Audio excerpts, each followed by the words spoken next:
Alright everybody, what's going on, and welcome to the MetsMuse channel for the very first time. My name's Nick. I know you know me on Twitter, and maybe a few of you know me on Instagram, but for the first time we're going to be recording videos here over on YouTube. This is my first time, so bear with me, but of course, Twitter and Instagram handles right below me, as always. That's where you can find me mainly.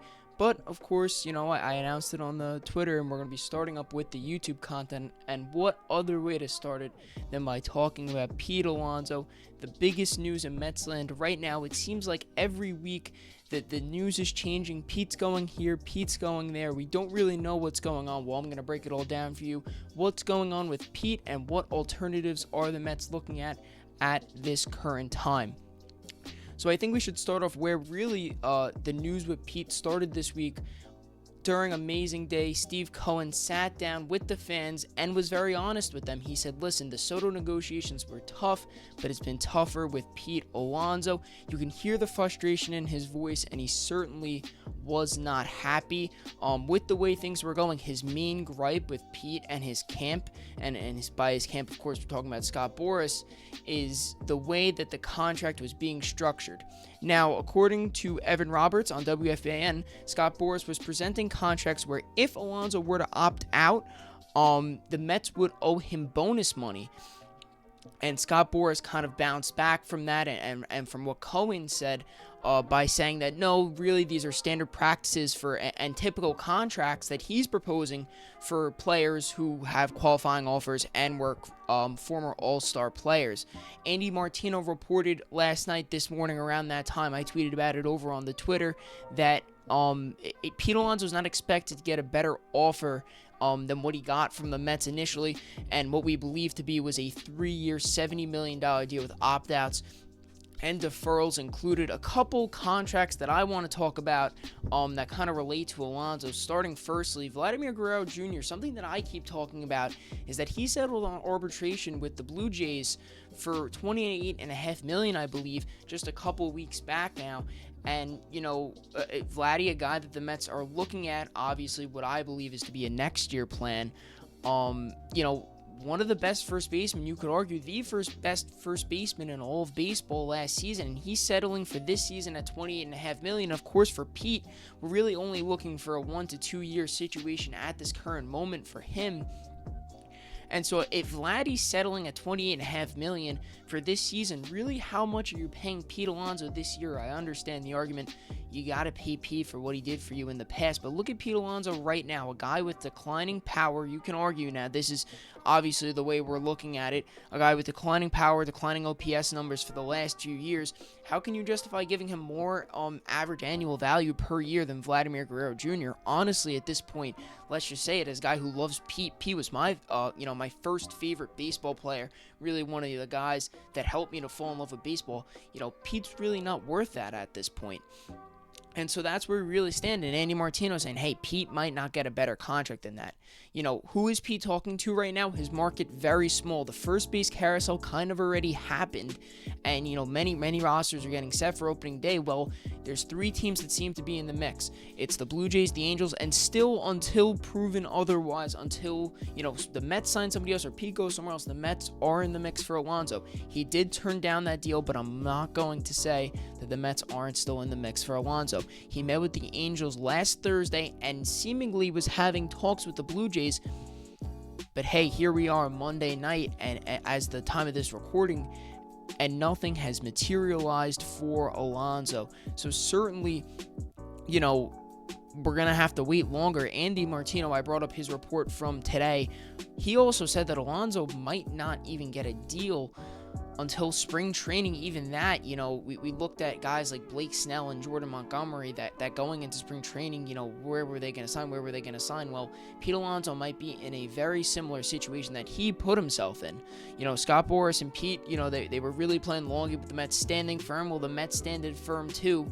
And now Pete is looking without a deal here in late January. But what directions are the Mets looking in right now? We're going to talk about starting pitching in another video, but today I want to focus on the infield / first base option that the Mets are looking at. So obviously, starting off the other day, I believe it was on Friday, There were reports coming out that the Mets were looking at Spencer Torkelson of the Detroit Tigers. The silver lining with him is that he has 4 years of team control remaining, and he had his best year in 2023, 31 home runs, 94 RBIs, and a 759 OPS, but he was demoted last year and is seemingly right now out of the picture for Detroit, which is why he's available. The tough thing with acquiring him is that the Tigers may want 2 top 15 prospects in return from that's per Pat Randazzo. And so,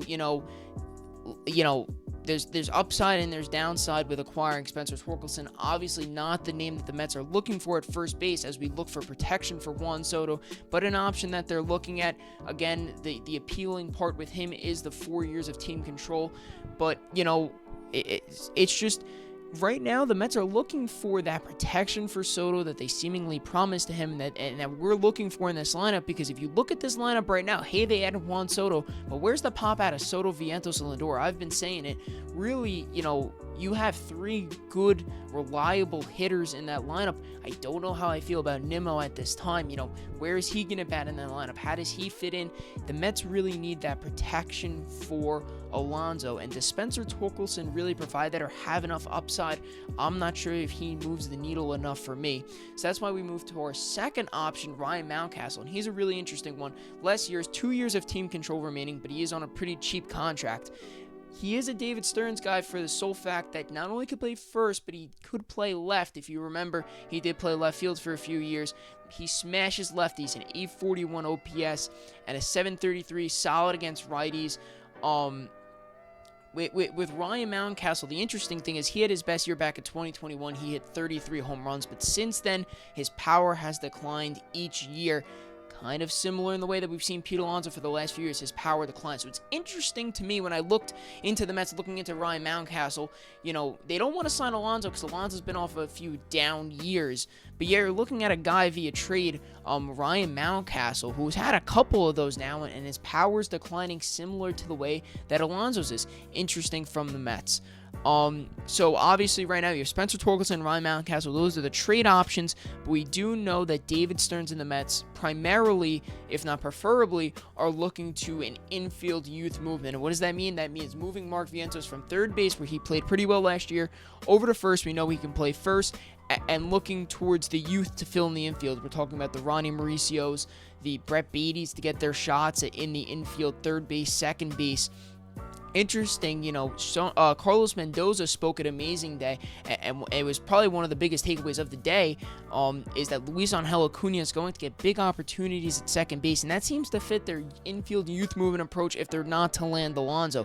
Move Vientos to first and give Luis Angel those big opportunities at second, and then go Beatty at third base, but don't forget about Ronnie Mauricio.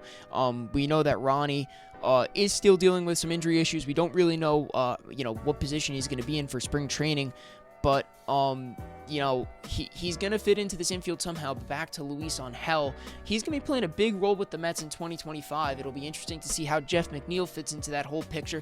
But they don't want to roll with Luis Angel. They liked what they saw with him at the end of the year, despite the low numbers in the minor leagues. And so right now, to me, it seems like that's the way that the Mets are leaning. The infield youth movement, let's see what these young guys can give us. We'll move Vientos over to first. And, of course, you're waiting the year for Vladimir Guerrero Jr. So you kind of fill 2 goals there. You see what you got in your young guys, because we know that the Mets have a plethora of infield prospects, and they, let's be real, cannot keep all of them. And also, you get to keep that spot open for Vladdy, which is what's really making these Alonso contract negotiations so tough right now. The Mets, are they so willing to keep Pete? We don't really know. Obviously, Steve Cohen's going to try and come off as, hey, we're trying to do everything we can do to keep Pete, as the Mets fans were chanting, we want Alonso at Amazing Day. But really, how much do they want to keep Pete? They really seem to be eyeing down Vladdy for a little bit of time now. Obviously, chatter has gotten louder now. And so really, to me, that seems like the plan. It's a 1-year plan, even with these contracts with Alonso, until they get Vladdy. And that's why Scott Boras is proposing the contracts that he says, that reportedly he's proposing. He wants to protect Alonso in case Alonso, has a bad year. The Mets are hoping that Alonso has a good year, declines his player option, and moves on, and that opens up the spot to bring in Vladdy. But Boras and Alonso were a little nervous. If Alonso has yet another bad year, where does that leave him? Especially in a contract that'll be extremely team-friendly. as we can assume right now. My problem with the infield youth movement is really the Mets are looking for surefire protection for Juan Soto, and doesn't infield youth movement really give you that? We don't know what we have in Brett Baty as much as Met fans want him to succeed. How's Brett Baty going to fare in 2025? Luis Angel Acuna had that hot stretch, but really, can he do that over a full season? I mean, look at his numbers in the minors, and for Ronnie Mauricio, that injury, but he looked pretty good, solid. We know that he has that raw potential to be an Ellie De La Cruz, an O'Neal Cruz, but can Ronnie Mauricio live up to that potential in his first full year, playing with the Mets? We don't know. I think that there's upsides and downsides to each of the alternatives for Pete Alonso. I'm not sure that Met fans are going to like it either way, but a departure with Alonso isn't set in stone yet, even after the reports that were saying that, Alonso and the Mets are done. We'll see with time. This is going to take a long time to develop, Met fans. We don't really know if Alonso is going to be able to sign before spring training. If he's going to sign elsewhere, if he's going to turn back and say to the Mets, all right, hey, I tested my market, there's nothing there, let's do something. It is all up in the air right now, but those, as of Monday recording, are where we stand in the alternatives from the Mets in the Pete Alonso sweepstakes. Again, please like and subscribe. Head over to the new YouTube. We're going to be posting over here a lot, and don't forget to check out the Twitter and Instagram, MetsMuse on Twitter and NY MetsMuse on Instagram. As always, LFGM.